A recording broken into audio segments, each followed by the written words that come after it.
Pietra, você está presente? Agora eu tô. Agora eu tô. Você chegou agora, Pietra? Cheguei agora de onde? Na aula? Na aula, sim. Cheguei agora de onde? Da aula. Ué, Tô aqui. tá bom. Tá com falta na primeira aula, tá? Tudo bem, tudo bem. Então tá bom. Tá tudo bem? Tudo certo, tava tratando da minha fazenda aqui, professor. Ah, você tem uma fazenda? Não, mas tenho bastante bichinho pra cuidar. É, tipo. Tem tartaruga, tem passarinho, tem cachorro, tem peixe, tem tudo. É. Ah, que legal. Que cachorro É você top. tem? Pera aí, vou ligar a câmera. É assim, tem que ligar a câmera. Ah, não sei virar a câmera, vai ficar assim. Enfim, é um cachorro grande aqui. Nossa, eu tô com cara de sono. Enfim. Aqui, ó, esse grande aqui, não sei se dá pra ver. Dá pra É um ver. grande. Tem outra grande ali. Top. Põe ele aí pra assistir aula. Ele vai Vou gostar. pôr.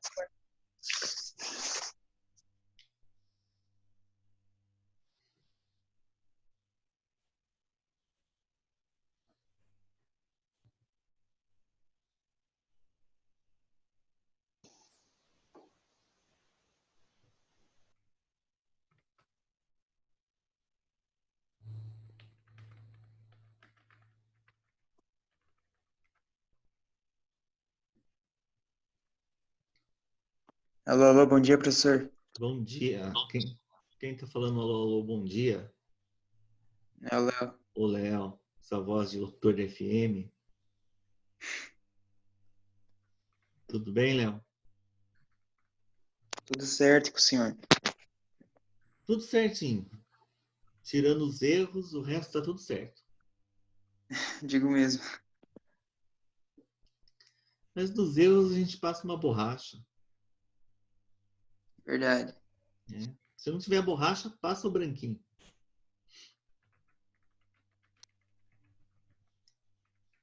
É, Gustavo? Bom dia, Concorda? concordo. Concordo.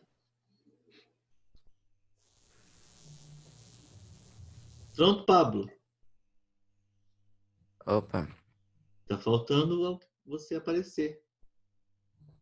putz, verdade. Uma É, preguiça. preguiça, Pablo. Preguiça é Professor. pecado. É, Pablito, bota a cara. Bota a cara pra bater, filho. Bota a cara, não era você que queria uma aula a mais de química pra gente?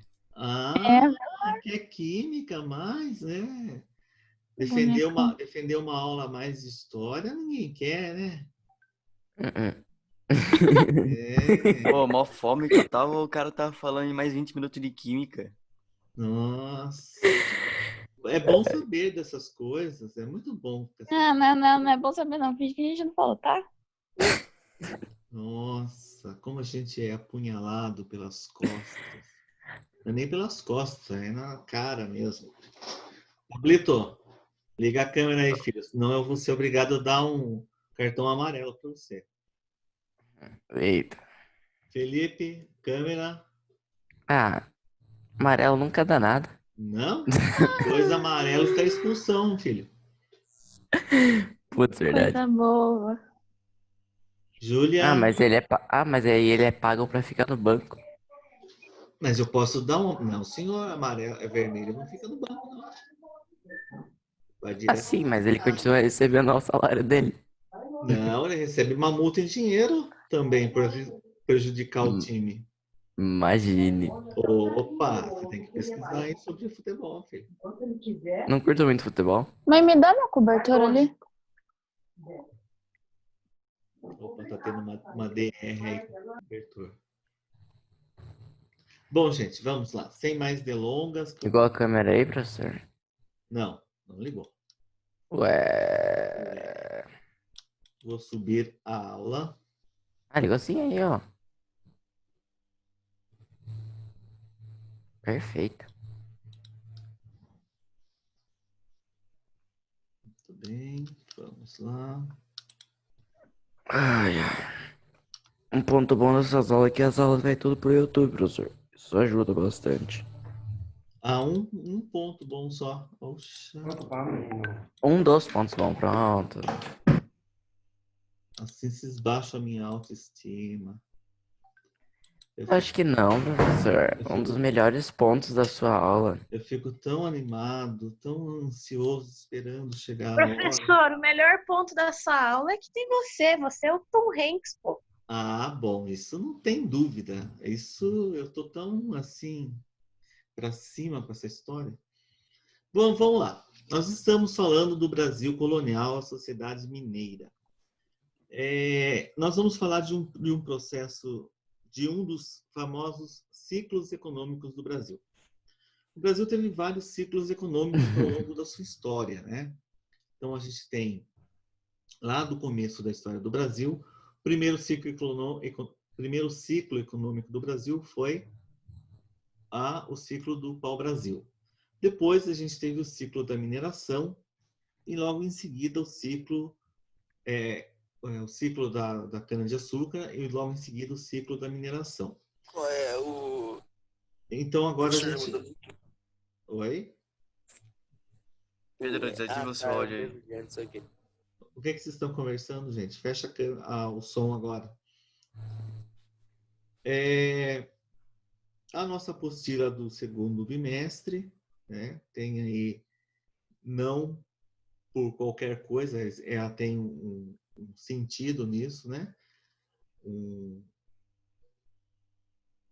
Uma máquina, né? A motor, um carro, um protótipo da época, por conta que nós vamos falar da Revolução Industrial, né? E junto com a Revolução Industrial vem os primeiros automóveis. A nossa tela de abertura vai trazer duas imagens importantes que vocês vão, inclusive, fazer um exercício sobre isso, tá? Então, nós vamos ter aqui a figura, a imagem do Franz Post, um engenho de 1652, um óleo sobre madeira colorido de 44 centímetros e meio por 65, que está em Landers, Museu Mainz. E a outra foto, a cidade de Ouro Preto, em Minas Gerais. Tá? Então, são duas imagens de dois locais distintos, com duas atividades econômicas bastante distintas. O que a gente precisa observar nessas imagens? É interessante que vocês observem essas imagens, porque essa observação vai ser necessária para que vocês depois respondam o ponto de partida. Então, essa primeira imagem aqui à esquerda, a gente tem um engenho de açúcar, né? Então, a gente tem todo as características, ó. O engenho é um complexo, né? É o conjunto. Então, a gente tem aqui a oficina, né? Onde era produzido a cana-de-açúcar. Nós temos a capela. Nós temos aqui a população, né? Escrava trabalhando. Nós temos aqui a casa grande. Lá ao fundo, as matas. A gente não vai conseguir enxergar todo as instalações, mas nós teríamos aqui também os canaviais. Tá. Do outro lado da tela, nós vamos encontrar a cidade de Ouro Preto. Uma das características marcantes, as elevações montanhosas, né? Perdão. Na verdade, gente, não é correto a gente falar em montanhas no Brasil, né? O Brasil não tem montanhas. O Brasil tem serras, tem alguns picos, tem algumas áreas elevadas, mas cadeias de montanhas necessariamente não tem. E nós vamos encontrar aqui esses morros, né? A cidade mesmo, ó, construída numa área elevada. Outro detalhe importante, ó, construção da igreja e o estilo que as casas possuem, ó. Olha a formação das casas. Isso tudo aqui são características, essa aqui, característica do período da mineração e característica do período do açúcar, tá? Então, são duas formações bem distintas. Essa observação é importante porque depois nós vamos fazer uma comparação entre elas, tá? Então, são sociedades distintas, em épocas distintas, é lógico, de acordo com a evolução econômica, social e política que o Brasil vivencia ao longo do século XVI, XVII e XVIII. O ponto de partida, então. Observe a obra de Franz Post e a fotografia de Ouro Preto, cidade que foi fundada com o nome de Vila Rica em razão da exploração de metais preciosos no interior da colônia, durante o fim do século XVII. Após analisar as imagens e relembrar a organização espacial do engenho açucareiro do Nordeste, responda as questões a seguir em seu caderno. 1. Que diferenças podem ser percebidas quando comparamos a organização espacial de um engenho produtor de açúcar e a vista da parte histórica de Ouro Preto? Que construção se destaca na paisagem de Ouro Preto? Que interpretação podemos fazer a esse respeito? Então, vocês vão responder essas duas questões com base na observação dessas duas figuras. Lógico que vocês podem recorrer ao texto, aos textos passados também, ao conteúdo que já foi trabalhado sobre o açúcar, aquele esqueminha que teve até um exercício sobre um engenho de açúcar, para que vocês possam elaborar as respostas. Tudo bem? Entenderam? Entendido. Ótimo. Objetivos dessa unidade. O que nós vamos trabalhar nesta unidade que é importante a gente saber? Relacionar os movimentos de expansão territorial para o interior da colônia com o objetivo de encontrar metais e pedras preciosas. Então, esse era o objetivo principal. Por que expandir para o interior? Compreender as principais características das estruturas políticas e econômicas estabelecidas pela metrópole na região das Minas Gerais. Então, as características políticas e econômicas que a coroa portuguesa vai introduzir no Brasil nesse período. Conhecer as principais características da sociedade mineira, estabelecendo relações e comparações com a sociedade açucareira. Nós vamos encontrar muitas características em comum, mas também muitas características totalmente divergentes. Analisar a influência das ordens religiosas na região mineradora. Nós vamos perceber até que ponto as ordens religiosas tiveram ou não influência, né, na formação da sociedade. Compreender as mudanças ocorridas na colônia com a descoberta de ouro. Essa descoberta de ouro nas colônias vão dar origem à mudança dos núcleos populacionais que vão surgir nesse período. Certo? Próximo slide. Começando lá, então. Processo de expansão para o interior.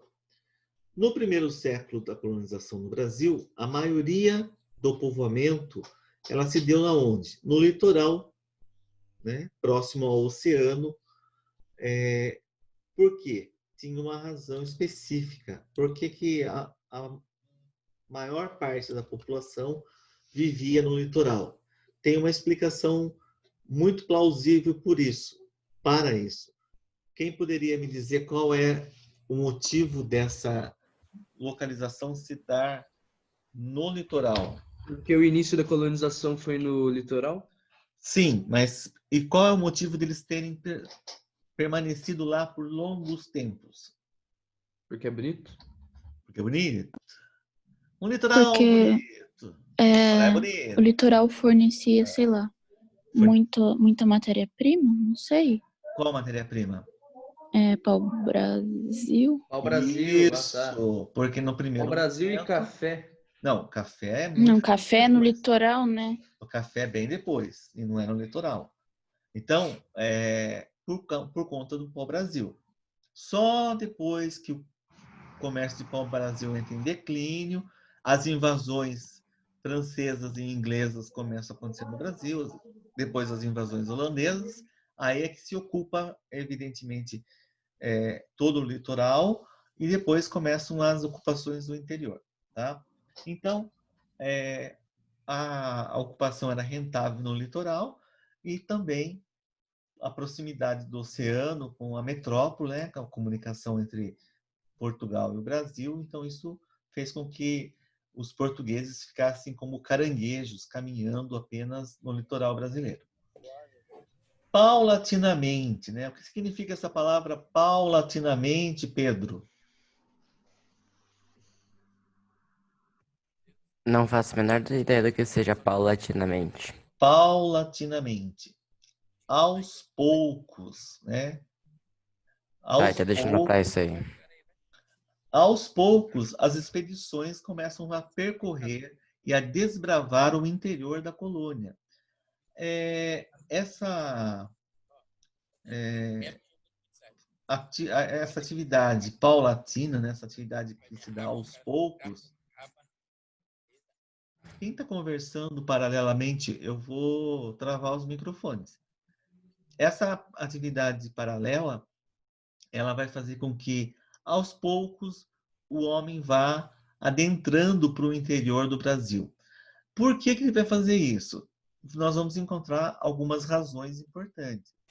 Então, nós vamos encontrar, por exemplo, como razão importante, a busca de indígenas para o apressamento. O que seria apressar? Quem pode me dizer o que seria o apressamento? Apressar é... Apressar é tipo adiantar alguma coisa, adiantar algum trabalho. Não é do verbo pressa. Não é do sentido de fazer pressa, de apressar no sentido... Na onde que tá a frase, professor? Está no comecinho da apostila. Apressamento. Apressamento é no sentido de aprisionar, tá? Busca de índios para aprisionamento. Então, eles iam lá para capturar os índios para trazer como escravos, tá? Tem uma série brasileira que chama A Muralha, que a Globo mostrou no início dos anos 2000. Eu acho que foi no ano 2000 mesmo. É uma série muito interessante e que mostra os bandeirantes ingressando no interior do Brasil para fazer o apressamento de índios. Tá? É muito interessante. Depois eu posso até pôr um link para vocês assistirem um trechinho. Outro detalhe que fizeram com que eles fossem para o interior. Busca de drogas do sertão. O que são drogas do sertão, senhor Edson Júnior? Eu queria responder. Pode responder. Tô brincando, pode deixar o Edson. Professor, deixa Pedro responder. Primeiras damas. Eu só vou lembrar de uma, aí você completa. Tá, vai, pode Pode ler. ser? Tá, beleza. Só lembro de tabaco só. Mas o que são? Qual é o nome genérico? Assim? O que seria as drogas do sertão? Droga. Drogas ilícitas. Eram os produtos, né? Os produtos naturais encontrados na floresta, principalmente na floresta amazônica, que eram utilizadas em vários segmentos: culinária, medicina. Então, tipo assim, seria as especiarias, mais ou menos? Isso, seriam as especiarias brasileiras. Na próxima tela a gente já vai verificar isso, tá? Eu tenho animaçãozinha lá que mostra. Busca de metais preciosos, que era grande. Essa aqui eu vou colocar até 3 estrelinhas. Busca de metais preciosos, que era o sonho, né, de enriquecimento dos portugueses. Então, buscar pedras e metais preciosos era um dos grandes objetivos. Tá? Vamos lá.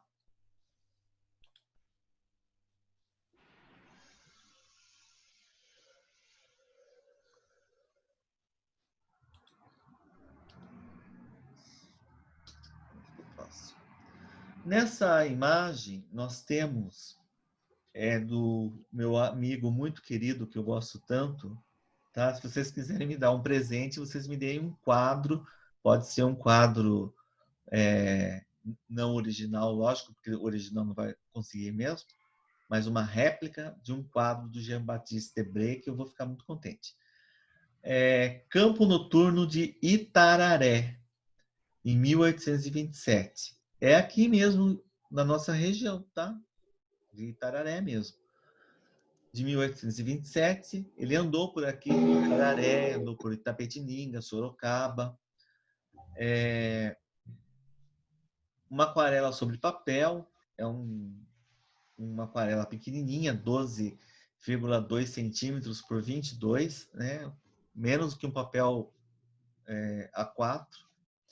As viagens pelo interior da colônia implicaram inúmeros perigos e dificuldades. Muitos foram as expedições que não retornaram ao ponto de partida ou voltaram com poucos homens, debilitados e feridos. Entretanto, nessas viagens percorreram seus caminhos que levavam ao interior, e isso acabou por revelar as minas de ouro e pedras preciosas. Tá?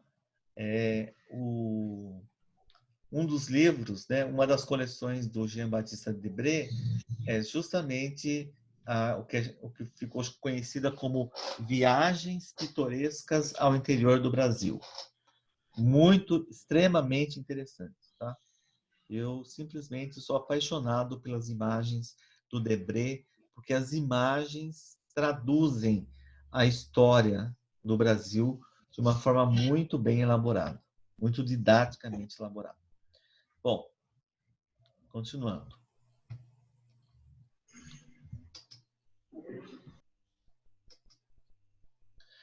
Busca por mão de obra indígena ocorreram por inúmeras expedições paulistas aos sertões. Essas expedições paulistas tiveram 2 nomes, tá? Entradas e bandeiras.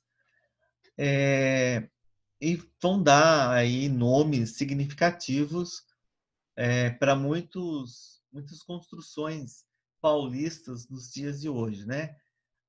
TV, Rede Bandeirantes de televisão, em homenagem aos bandeirantes que desbravaram o interior do Brasil.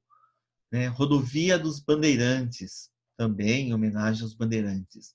Rodovia Raposo Tavares, em homenagem ao Antônio Raposo Tavares, que foi um bandeirante. Borba Gato, né? Praça do Borba Gato, São Paulo, também foi um bandeirante. Só que eles têm os 2 lados da história, né, gente? Tem a boa contribuição deles para o desbravamento do interior, mas tem o lado sujo dessa história, que era a forma como eles ocupavam o interior, né? Dizimando grande quantidade de população indígena de forma extremamente violenta. Né? Bom, então, inúmeras expedições paulistas aos sertões na primeira metade do século XVII.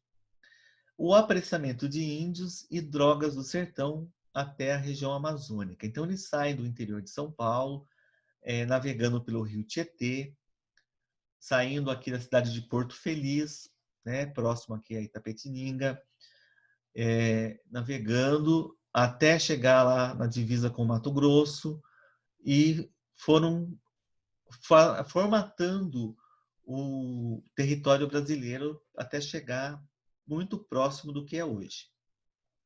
Em 1637, Pedro Teixeira vai orientar, né, vai comandar uma expedição pela bacia do Rio Amazonas e marcou a exploração dos produtos, né, das drogas do sertão, produtos nativos, para comercialização na Europa.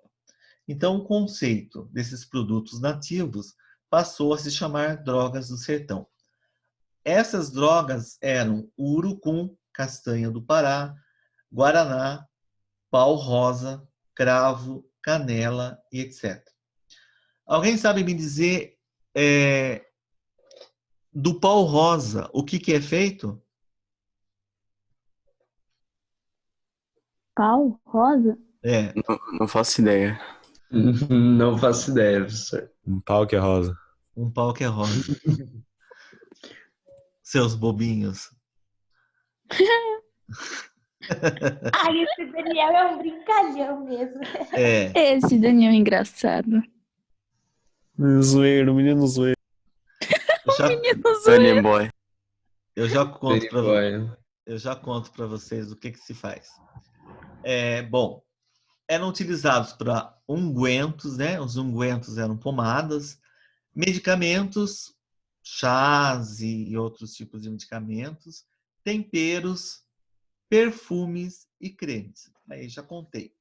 O pau rosa, gente, dele se extrai um óleo em pequena quantidade, precisa de muita madeira de pau rosa para conseguir uma pequena quantidade de óleo para fazer um dos mais caros perfumes do mundo. Qual é? Alguém sabe dizer qual é um dos mais caros perfumes do mundo? I don't know, professor. Chanel número 12. Chanel.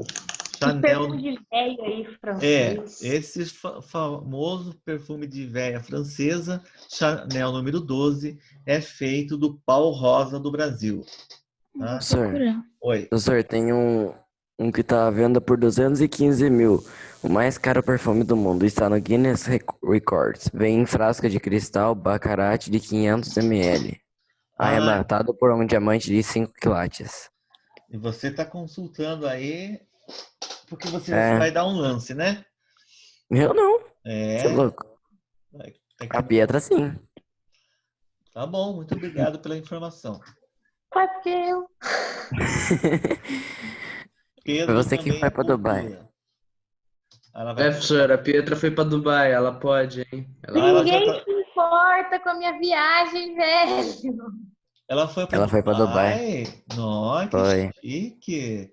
Normalmente as pessoas quando vai para Dubai traz uma lembrancinha pro professor pobre que nunca saiu do Brasil, né?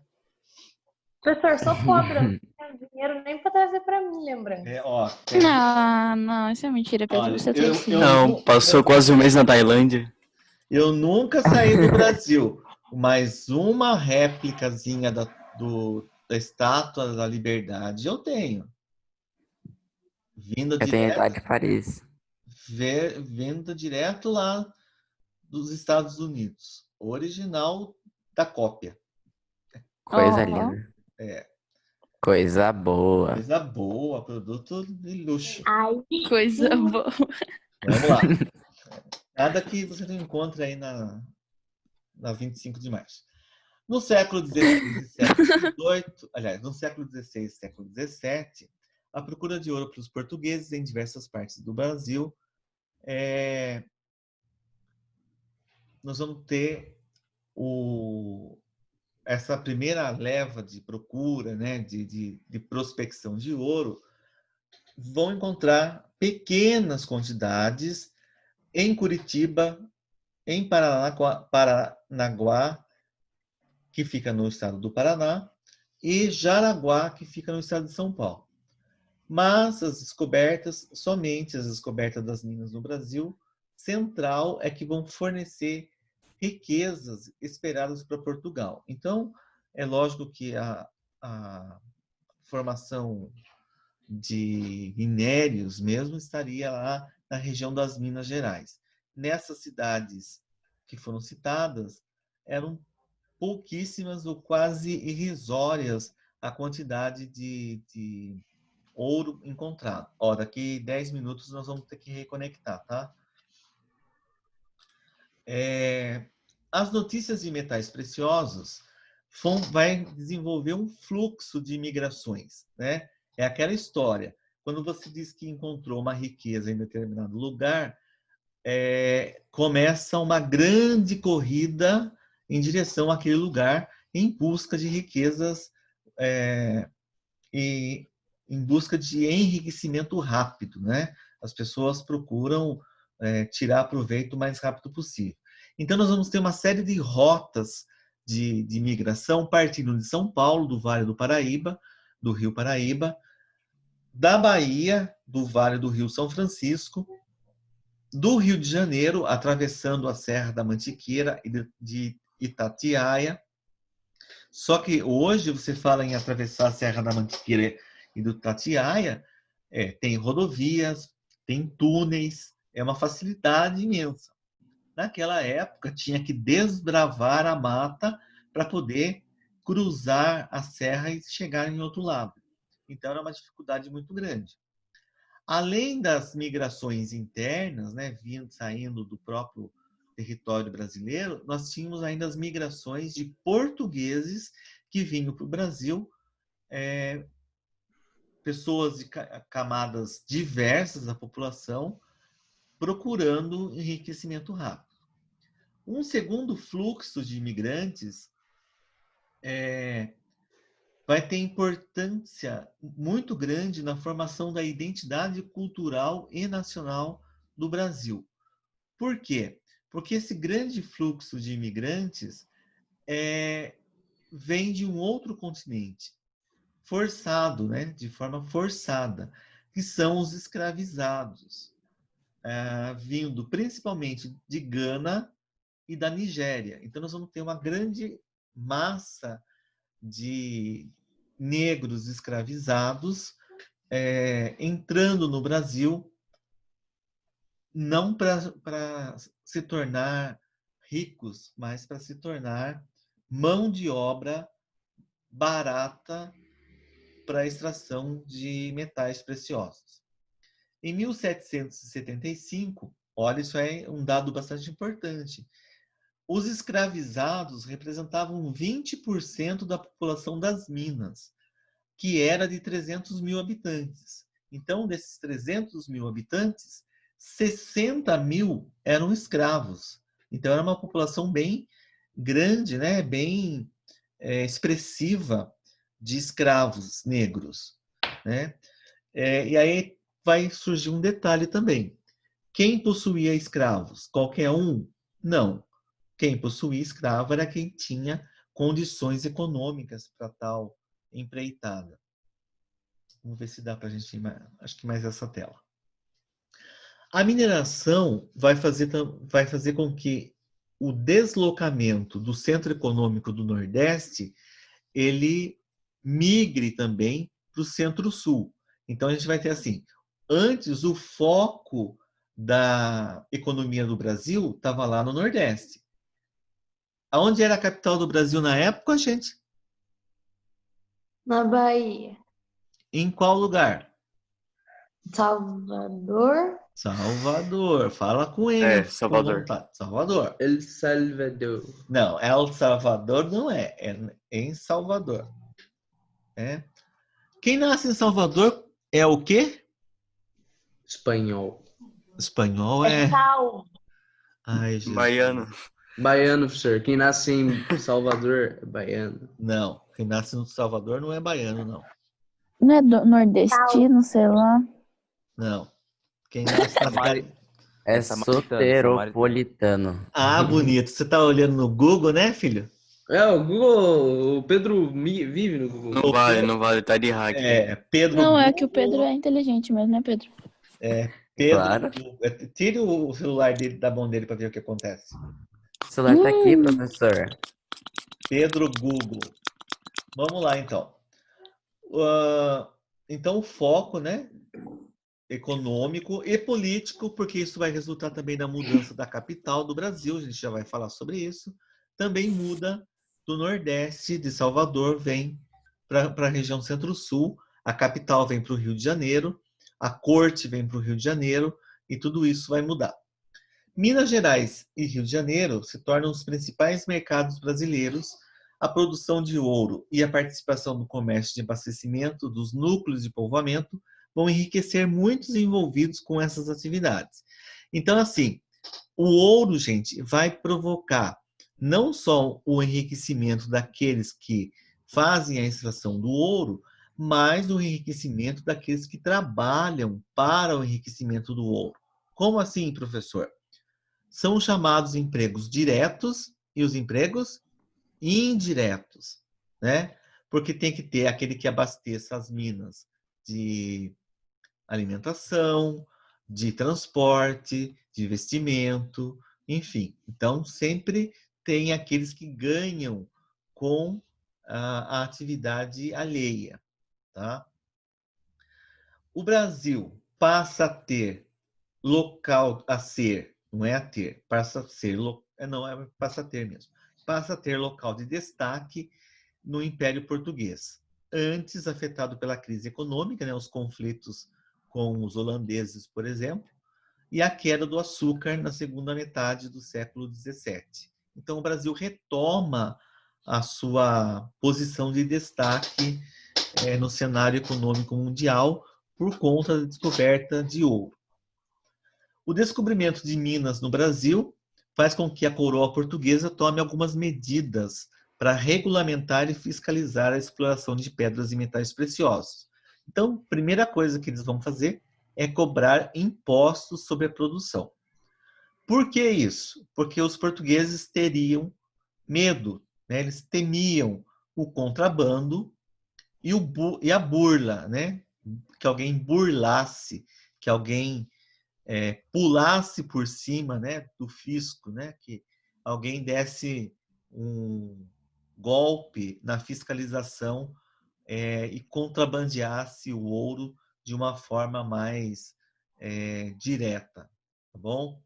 Então, eu vou fazer o seguinte, acho que dá tempo. Intendência das Minas. Foram criadas essas duas agências reguladoras. Intendência das Minas, em 1702, cuja função era administração, vigilância e cobrança de impostos. E o Regimento das Minas de Ouro, que determinava a forma de exploração das minas. Então, criaram-se regras, né, para o uso das minas que iam sendo descobertas e como que se aplicavam as leis em relação a elas.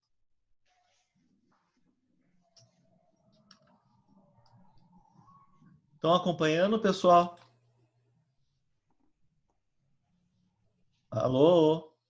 Sim, professor. Sim, sim. Sim, sim. Tá bom a linha de raciocínio? GG. GG. Tranquilo, mamãe. Taku. Cool. Isso aqui. Ai, daquela esticada. Taku. Eu vou fazer a reconexão e a gente volta em 2 minutos. Certo, professor. Certo? Pode tomar uma aguinha, correr no banheiro, mas voltem rapidinho.